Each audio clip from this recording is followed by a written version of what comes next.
بسم اللہ الرحمن الرحیم۔ ترکیب سے متعلقہ ضروری باتیں۔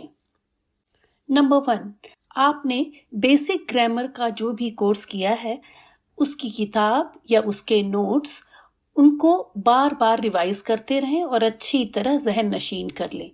خصوصاً جس جملے کی ترکیب کرنا مقصود ہو اس میں موجود ان تمام چیزوں سے متعلقہ قواعد پر ضرور ایک بار نظر ڈال لیں۔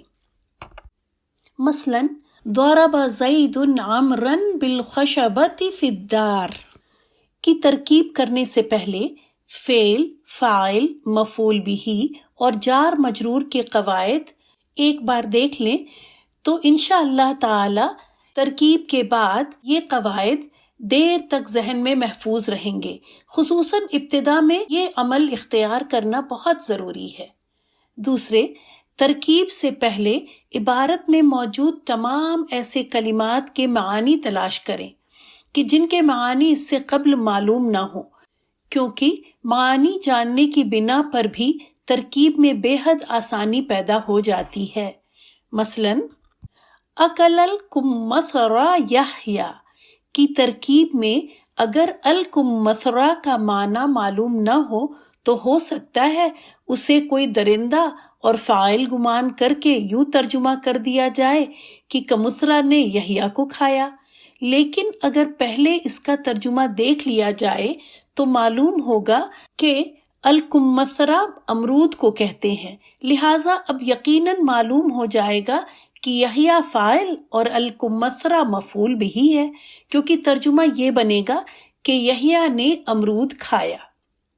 تھرڈ، عبارت میں موجود افعال کے صیغے ڈیسائیڈ کریں تاکہ ان کا فاعل ڈیسائیڈ کرنے میں آسانی ہو جائے کہ وہ کوئی اسم ظاہر ہے یا ضمیر، پھر ضمیر ہے تو مرفوع متصل ہے یا منفصل، پھر متصل ہے تو بارز ہے یا مستتر، پھر مستتر ہے تو جائز الاستتار ہے یا واجب الاستتار۔ فورتھ پوائنٹ، سب سے پہلے یہ دیکھا جائے کہ جملہ کلمے کی کس قسم سے شروع ہو رہا ہے، اسم سے، فعل سے یا حرف سے۔ اس کے لیے اسم، فعل اور حرف کی علامات معلوم ہونا بہت ضروری ہے۔ پھر یہ بھی دیکھنا ہوگا کہ اگر جملہ اسم سے شروع ہو رہا ہے تو اکثر جملہ اسمیہ خبریہ ہوگا، جیسے زید قائم، بشرطے کہ استفہام والے معنی پر مشتمل نہ ہو، جیسے من ابوکا، اور اس کے لیے یقیناً مبتدا اور خبر ضروری ہیں، لہٰذا مبتدا اور خبر کی پہچان کے قواعد کا لحاظ رکھتے ہوئے ان کو متعین فرمانا ہوگا۔ ان کے قواعد آگے آئیں گے، آگے آپ کو بتائے جائیں گے۔ اور اگر شرط والا معنی رکھتا ہے جیسے من اور ما وغیرہ تو کبھی جملہ اسمیہ ہوگا، کبھی فعلیہ، اس کو بھی تفصیل سے آگے آپ کو بتایا جائے گا۔ اور اگر پہلے فعل ہو تو جملہ فعلیہ ہوگا۔ اس میں مزید غور کریں کہ وہ فعل لازم ہے یا متعدی۔ اگر لازم ہے تو اس کے لیے فقط فاعل تلاش کریں، اگر متعدی ہے تو پھر دیکھیں کہ مفعول کس قسم کا ہے، اور پھر فاعل کی تلاش کے ساتھ ساتھ فعل کے تقاضے کے مطابق مفعول کو بھی جملے میں تلاش کریں۔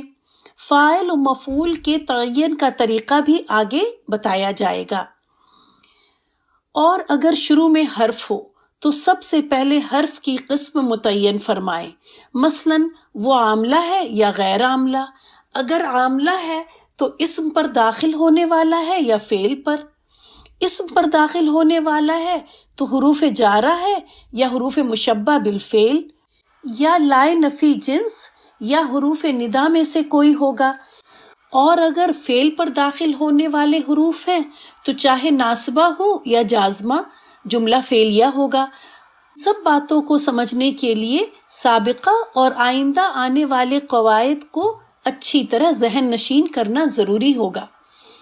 نیز پوری عبارت میں آنے والے اسما پر غور فرمانا ہوگا کہ ان کا تعلق مرفوعات، منصوبات یا مجرورات میں سے کس کے ساتھ ہے، تاکہ ترکیب میں مزید آسانی پیدا ہو جائے۔ جب تک کسی لفظ کا آگے سے تعلق پورا نہ ہو جائے پیچھے کے لیے اسے کچھ نہ بنائیں. مثلاً ضرب الرجل الذی فی الدار عمرا. اس جملے میں الرجل پیچھے کے لیے فاعل اور آگے کے لیے موصوف ہے.